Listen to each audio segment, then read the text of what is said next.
Van school के सामने रुकी।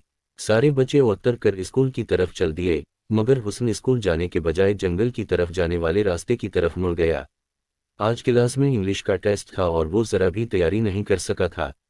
सर मुस्तफ़ा की मार से बचने के लिए उसने फैसला किया कि वो आज स्कूल ही नहीं जाएगा। थोड़ी देर में वो जंगल के सामने पहुंच गया। जंगल के दाखिली रास्ते पर सुनहरी हुरूफ में लिखा था, जादुई जंगल। हुस्न ने हैरानी से ये अल्फाज पढ़े और जंगल में दाखिल हो गया। जंगल में चारों तरफ सब्जा फैला हुआ था और रंग बरंगे फूल जगह जगह खिले थे। तितलियां फूलों पे अठला रही थीं, परिंदे चहचहा रहे थे। चलते चलते हुस्न एक आबिशार के सामने पहुंच गया। एक छोटी सी पहाड़ी से आबिशार का पानी नीचे गिर रहा था और नलगों पानी नदी में बहा रहा था। नदी में कनवल के फूल तीर रहे थे। हुस्न इस नज़ारे में खोया हुआ था कि अचानक झाड़ियों से एक खरगोश निकलकर सामने आ गया। खरगोश ने प्यारा सा नीला हेट पहना हुआ था, फिर एक गलहरी गुलाबी रबन बांधे झाड़ी से निकली। रंग बरंगे तिनकों का छोटा सा ताज पहने एक चिड़िया भी दरख्त से उतर कर नीचे आ गई। देखते ही देखते बहुत से परिंदे और जानवर वहां इकट्ठे हो गए और हुस्न से पूछने लगे, तुम कौन हो और कहाँ से आए हो? वो सब इंसानों की जबान बोल रहे थे। हुस्न को खुशगवार हैरत हुई। वो बोला, मैं स्कूल से भागकर यहाँ आया हूँ। मैं इस मुश्किल जिंदगी से तंग आ गया हूँ। हर वक्त पढ़ाई, हर वक्त घर के काम, आए रोज टेस्टों की मुसीबत, हर वक्त डांट डपट। मैं अब वापस इस दुनिया में नहीं जाऊंगा। जानवरों की जिंदगी कितनी अच्छी है, ना पढ़ने की मुसीबत, ना कामों की मशक्कत। खाया पिया भागे दौड़े, थक गए तो आराम किया, जहां जी चाहा उड़ के पहुंच गए। मुझे ऐसी ही जिंदगी चाहिए, आज़ादी की जिंदगी। हुस्न की बात सुनकर खरगोश मुस्कुराया और बोला, देखो हुस्न, दूर के ढोल सहाने होते हैं, बेज़ाहिर जो नजर आता है हकीकत में वैसा होता नहीं है। यहाँ की जिंदगी में जो मुश्किलात हैं तुम्हें उनका अंदाज़ा नहीं है। हुस्न बोला, जो भी हो मैं अब वापस नहीं जाऊंगा। मैं आज़ादी की जिंदगी गुजारना चाहता हूँ, एक आज़ाद पंछी जैसी जिंदगी।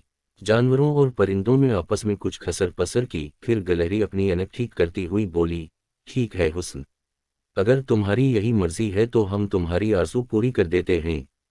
गलहरी ने एक दरख्त को इशारा किया, वो दरख्त चल के वहां आ गया। दरख्त की शाखों पे सुर्ख रंग के फल लगे थे। गलहरी बोली, हुस्न, इस दरख्त से एक फल तोड़ के खा लो, फिर तुम जो ख्वाहिश करोगे पूरी होगी। हुस्न ने हाथ बढ़ाकर एक फल तोड़ लिया और एक खूबसूरत परिंदा बनने की आरज़ू करके फल खाना शुरू कर दिया। जैसे जैसे वो फल खाता जाता, इस पर गुनूदगी तारी होती जाती। फिर मेहनत से बोझल होकर इसकी आंखें बंद हो गईं। बेदार हुआ तो उसे एहसास हुआ कि वो एक परिंदा बन चुका है, एक आज़ाद परिंदा। अचानक शोर से इसकी आंख खुली थी। इसने देखा कि सब जानवर और परिंदा अफरा तफरी में इधर उधर भाग रहे हैं।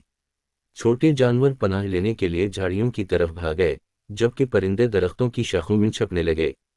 हुस्न हैरानी से ये सब देख रहा था कि अचानक उसे अपने सर के ऊपर परों की फड़फड़ाहट सुनाई दी। इसने देखा कि एक बड़ा सा परिंदा उसके ऊपर झपटने वाला है। हुस्न के मुंह से खौफ के मारे चीख निकल गई। वो अपनी जान बचाने के लिए उड़ा और एक घने दरख्त की शाखों में छप गया। वो बड़ा सा परिंदा अपनी खौफनाक चौनच खोले उसे ढूंढ रहा था और हुस्न इससे बचने के लिए शाखों और पत्तों में छप रहा था। एक बार तो इस खौफनाक परिंदे की चौनच इसके बिल्कुल करीब आई, मगर खुशकिस्मती से इसके परों का रंग पत्तों जैसा था, इसलिए परिंदा उसे ना देख सका और मायूस होकर एक तरफ को उड़ गया। खतरा टल गया था, मगर काफी देर तक इसे शाखों से निकलने का हौसला न हुआ। फिर डरते डरते वो अपनी पनाहगाह से निकला। इसे प्यास लग रही थी।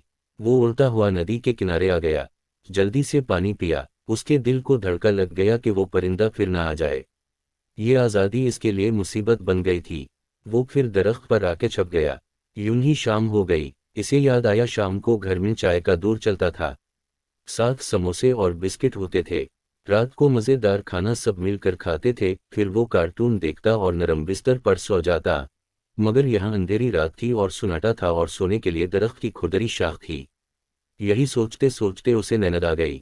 रात का जाने कौन सा खा था कि इसकी आंख खल गई। कोई चीज़ बुरी तरह उसे काट रही थी। चांद की चांदी में उसने देखा बहुत से सुर्ख चींटियां उसके जिस्म से चमटी हुई थीं और उसे काट रही थीं। इसके मुंह से चीख निकल गई। उसने अपने परों को जोर जोर से फड़फड़ा, मगर चींटियां बुरी तरह उसे चमटी हुई थीं। वो दरख्त के खुरदरे तने पे लौटपोट हो गया। तब कहीं चींटियों ने इसकी जान छोड़ी। वो उड़ के दरख्त की सबसे ऊंची शाख पर जा बैठा और बाकी रात जाग के गुजार दी। صبح ہوئی تو اس نے سکہ سانس لیا، وہ درخت سے نیچے اترا، ایک جھاڑی میں اسے چھوٹا سا کیڑا نظر آیا۔ اسے دیکھ کر اس کی بھوک چمک اٹھی، وہ کیڑے کو کھانے کے لیے اس کی طرف لپکا۔ اچانک اس کی نظر کیڑے کے پیچھے بڑی سی بلی پر پڑی، جو اس پر نظریں جمائے اپنا پیٹ زمین سے لگائے آہستہ آہستہ اس کی طرف بڑھ رہی تھی۔ حسن کیڑے کو بھول کر اپنی جان بچانے کے لیے بھاگا۔ بلی نے اچھل کر اس پر چھلانگ لگائی، اس کا پنجہ اس کے پروں سے چھو گیا، مگر وہ بال بال بچ گیا۔ اسی وقت درخت کے اوپر سے ایک سیاہ پرندے نے غوطہ لگایا اور حسن کو اپنے پنجوں میں دبوچ لیا۔ خود کو پرندے کے شکنجے میں دیکھ کر حسن کے منہ سے زوردار چیخ نکل گئی۔ اچانک حسن کے کانوں میں اس کی ماما کی آواز پڑی، کیا ہوا حسن، میرے بچے۔ حسن نے جلدی سے آنکھیں کھول دیں، اس نے خود کو اپنی امی کے قریب پایا۔ کیا کوئی خواب دیکھا ہے میرے بیٹے نے؟ امی نے پوچھا۔ ہاں امی، بہت خوفناک خواب تھا، حسن نے اپنی ماما کی آغوش میں سمٹتے ہوئے کہا۔ اس کی امی پیار سے اس کے بالوں میں انگلیاں پھیر رہی تھیں اور حسن سوچ رہا تھا، یہاں کتنا تحفظ ہے، بے چارے جانوروں اور پرندوں کو زندہ رہنے کے لیے کیسے کیسے خطروں کا سامنا کرنا پڑتا ہے۔ موت قدم قدم پر ان کا پیچھا کرتی ہے۔